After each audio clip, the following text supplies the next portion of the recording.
Hi, a very good evening and a warm welcome to our esteemed guests, fellow friends from the media, and fellow attendees from Monash University and beyond. I'm Pravina Devi, the co-editor-in-chief for the Monash Political Awareness Club's editorial blog, and I'm extremely pleased to meet everyone here. I also hope the evening fatigue has not kicked in yet.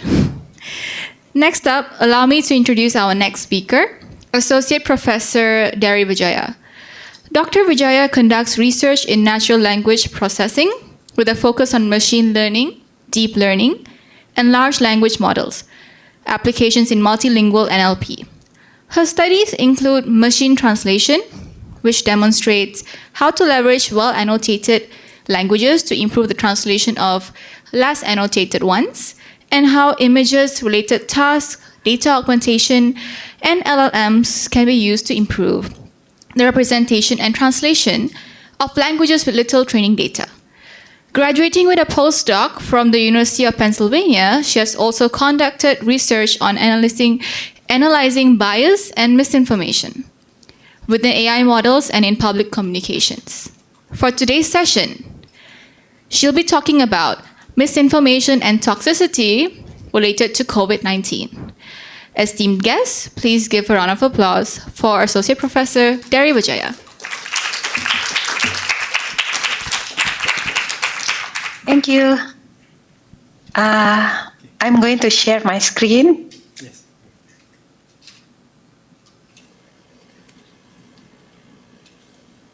Yeah. So you can hear me, right? Right. Hi, everyone. Good afternoon. So my name is Derry Wijaya. I'm an associate professor in the data science program at Monash, Indonesia.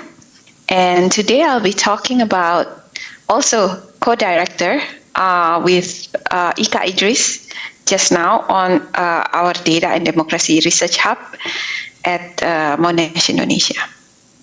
And so today I'll be talking about misinformation toxicity, and also in addition, in COVID-19 era, also in the era of generative AI, because I think this seems to be a very popular topic nowadays. So I'm just going to share also some of our research on the generative AI, particularly its relation to emotion, or we call it affect.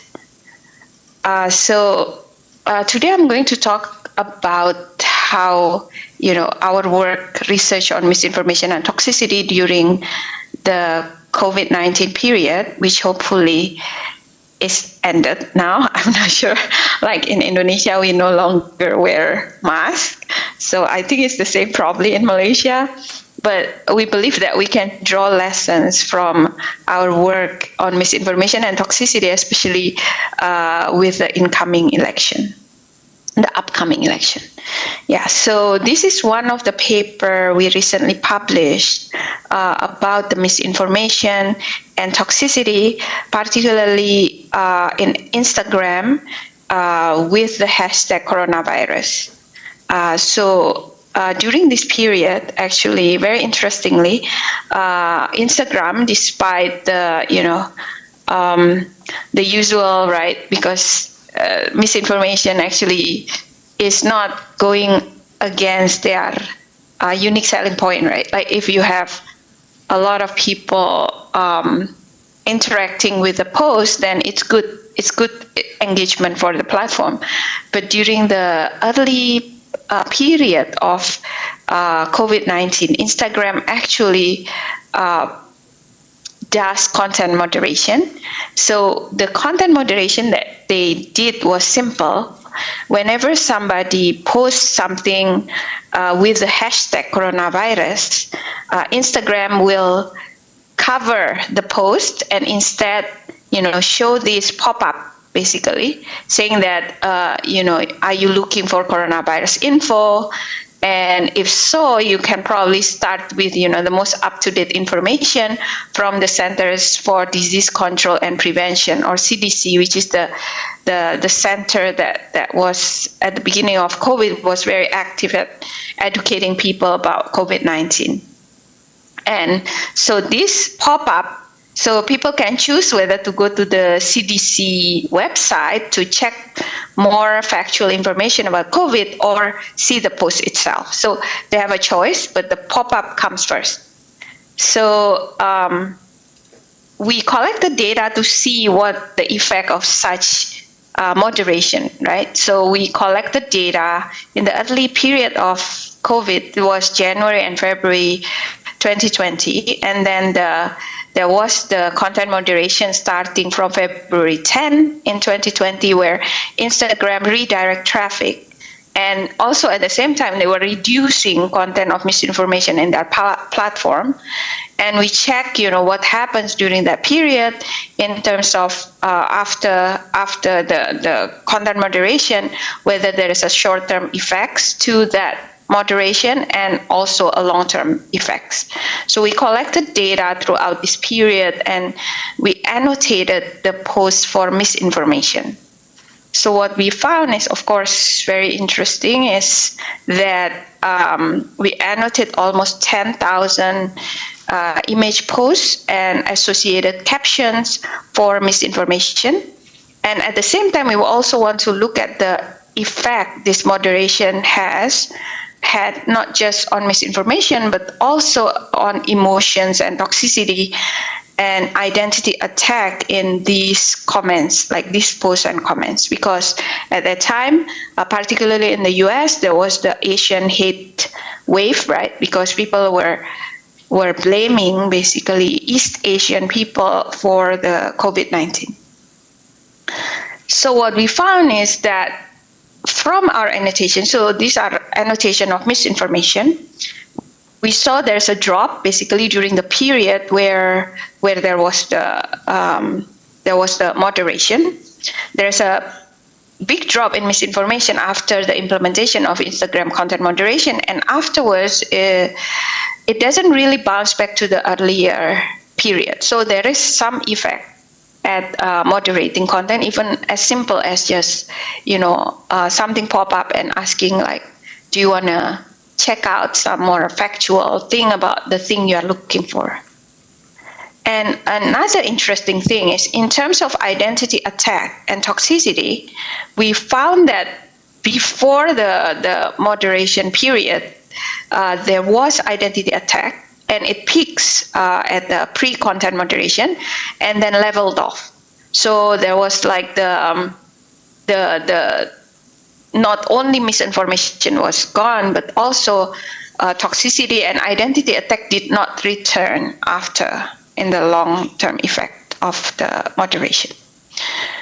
So for this work, right, the things that we found is that we do see that hashtag moderation, something simple like that, had an effect in reducing misinformation, but also effect in reducing, we also look at the emotion that is reflected in the text and the comments, and we saw that also reduced anger, fear, toxicity, as well as identity attack.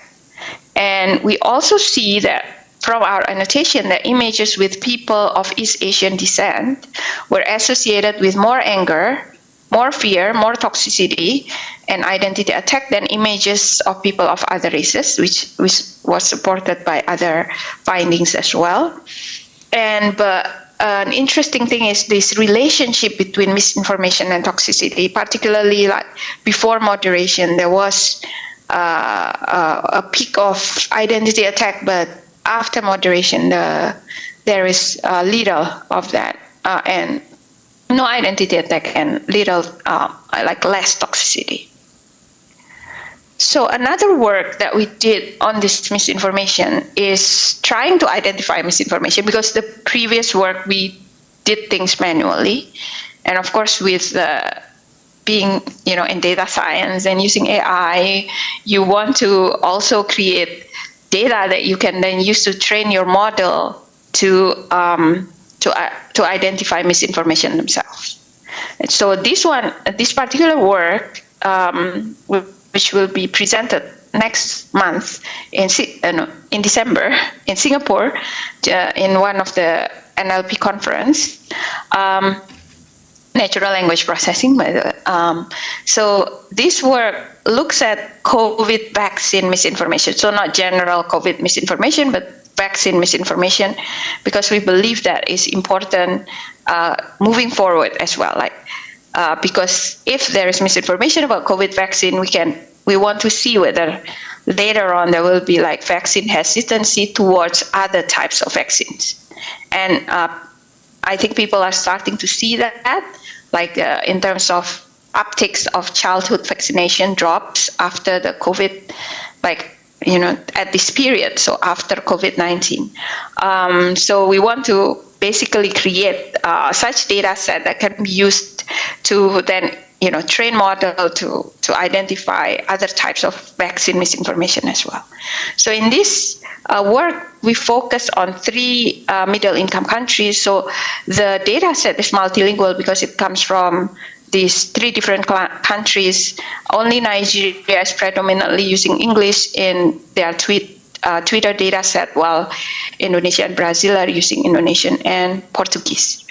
So we collected these 6,000 multilingual data set to annotate.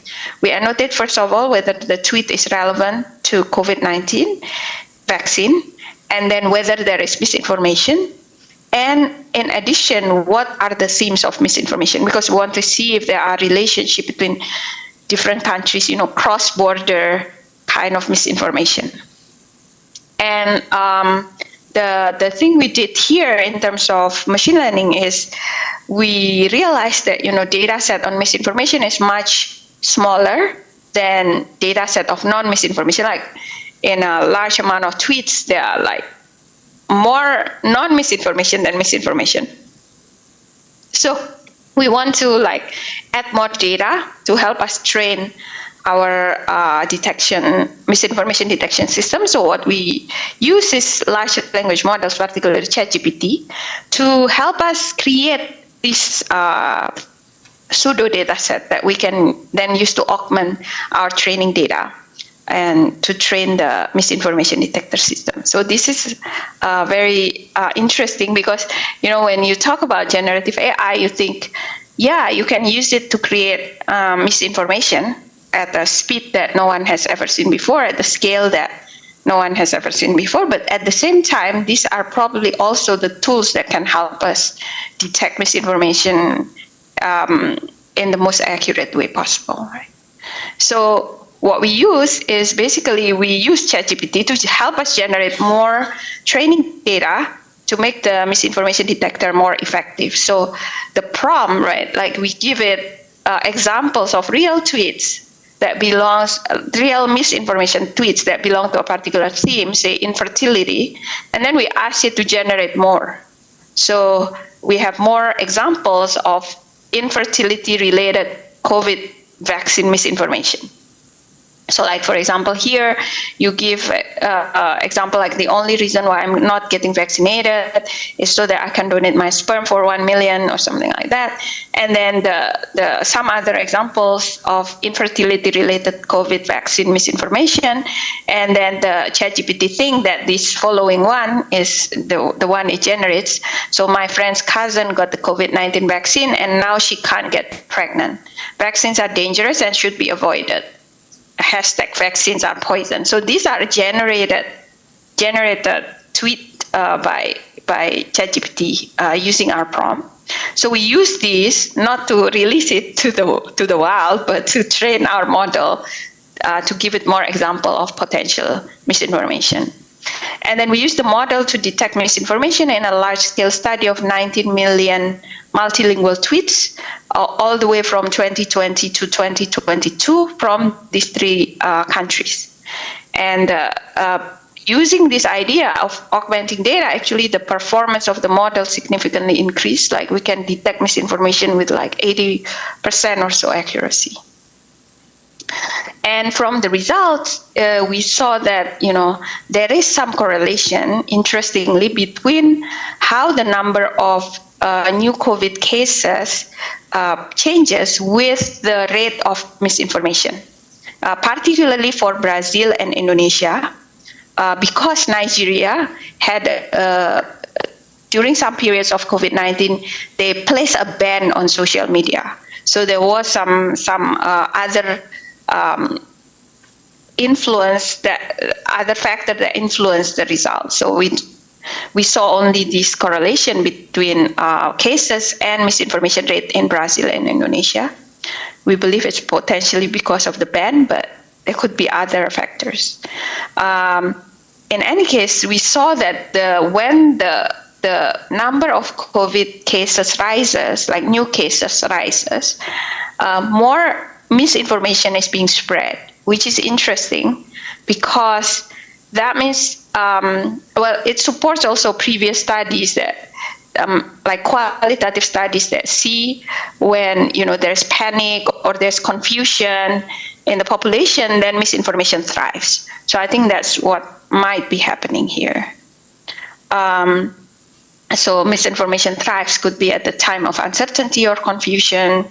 And so this is the findings that we find from that study.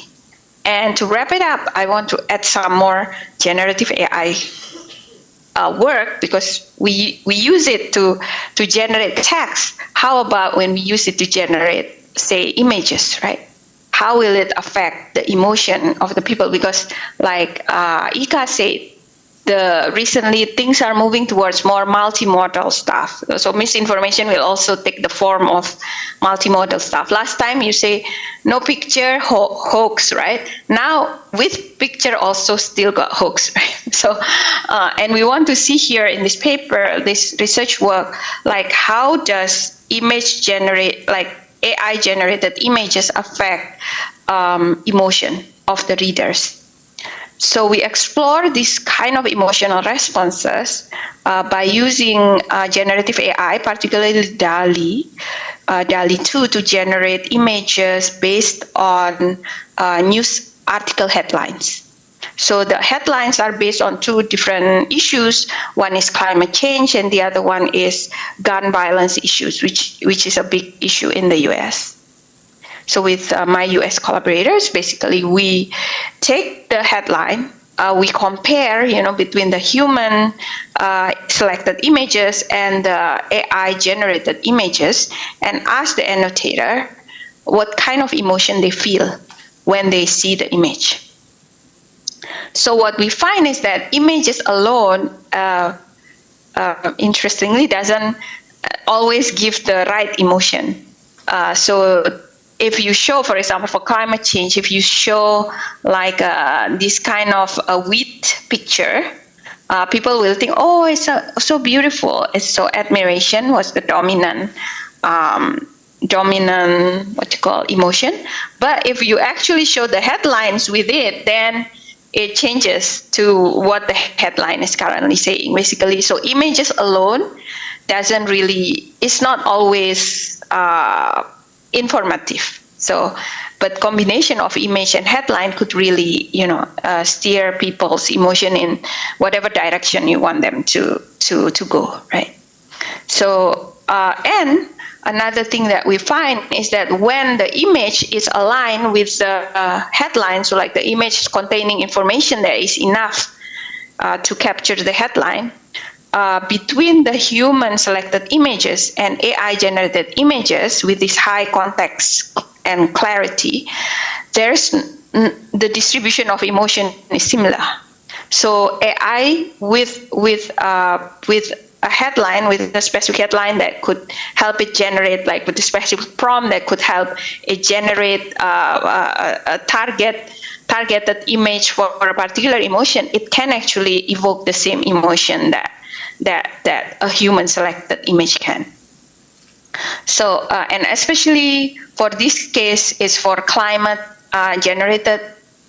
change generated images, because it's harder for machines to generate, for example, gun violence images because of the guardrails the company put. Like if you write gun, it will not generate gun for you or something like that, right? Like some kind of guardrails that OpenAI puts on their generation. So what we found here is generative AI systems have the potential to produce images at the quality of a human photojournalist, particularly in this case, in our study was for the climate change issue. And it may be able to trigger similar emotional responses to those that were taken and selected by human photojournalists. And in our case, climate change generated images were of higher news quality and human-like images than the gun violence ones.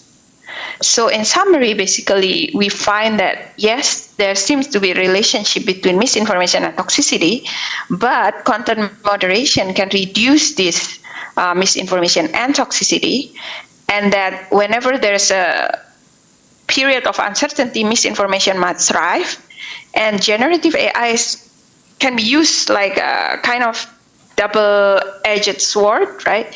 You can use it at the same time to fight misinformation or generate the kind of misinformation you want to evoke certain emotions in people. So there is a need for caution, basically, when we use AI-generated images, especially in the visual journalism context. So with the coming election, because we have the election right now happening, already campaigning period in Indonesia, and also I think in the US will also happen, right, next year, I believe, or next year, I don't know. Politicians in this case will use any strategies to get votes, including spreading misinformation or hate towards certain social groups. We saw this in the previous election in Indonesia. And with the generative AI, this could actually be, driven at scale. So we need like fast enough response, right, to help with this misinformation or toxicity issue. And the risk is like there are many especially for hate speech.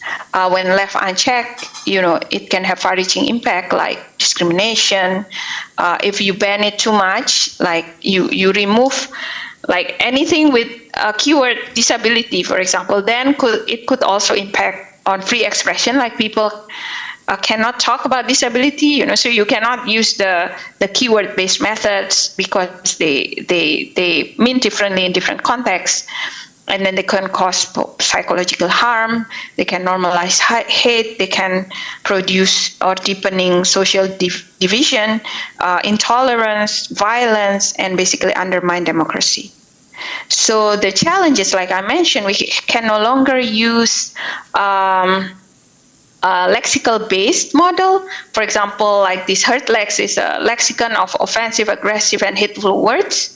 It's very good in English, but if you try and it's available in 50 other languages, but you can see if they direct translate it to Indonesian language, so you can see there is a woman here that was considered as a lexicon of offensive, aggressive, and hateful words. So we can't use this lexicon. And it's also based on context, right? And plus the AI model that we train, say, on English and, on English data, and if we just run it on the Indonesian data, that could be biased as well. There's potential challenges in them. Even for ChatGPT, the state-of-the-art model currently in natural language processing, for many human language tasks, it still makes mistakes when it comes to toxicity, especially in non-English languages. So for example, if we ask it, so this is particularly something that was mentioned a lot in the previous election. Ahok is one of the politicians who is of Chinese descent. And people were saying Ahok itu darahnya halal, right? So like the blood of Ahok is halal. If you ask ChatGPT what the sentiment of the following sentence is in Indonesian, right? It will say it is positive because halal means pure or untainted, so it is a supportive statement indicating that there's nothing wrong with Ahok, even though we know this is super toxic, right? And even containing threat to violence. So what's next? So this, I guess, will be the election years. where generative AI will play and is already playing a big role. So there are some AI company that helps politicians generate their vision, mission, campaign statements using generative AI. So what we do in our Data and Democracy Research Hub is we want to collaborate basically with all members of the communities, governments, industries, because hate speech will always keep changing and it's particularly contextual. So we need all the help, we need data, we need human in the loop that we can get to help train our model to be good at detecting hate speech and adapting to this change. So with this, we're already starting the collaboration with AJI, which is the Alliance of Independent Journalists in Indonesia, to create a dashboard for monitoring hate speech and polarization during this coming election.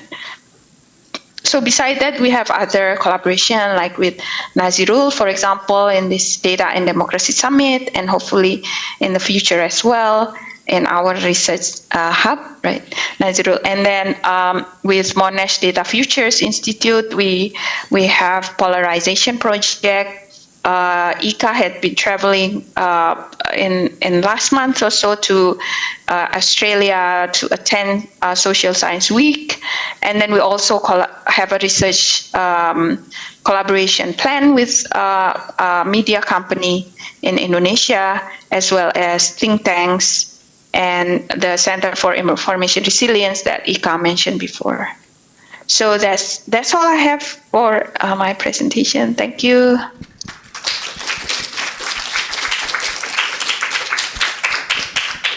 All right. Thank you, Associate Professor Derry Wijaya, for the insightful talk. I would like to ask if there's any questions for Prof. Derry Wijaya. Over there. Okay.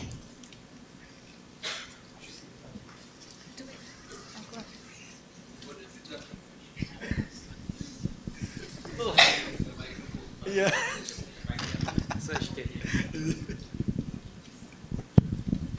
Thank you for the presentation. My question is, when you talk about hate speech, I was under the impression that Indonesia is a homogeneous group and it's going to be very difficult to hate each other. In Malaysia, it's a time bomb.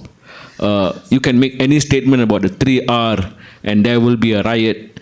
I'm just trying to figure out what is the most sensitive or hurtful statement one can make in Indonesia which will be considered as a hate speech. Thank you.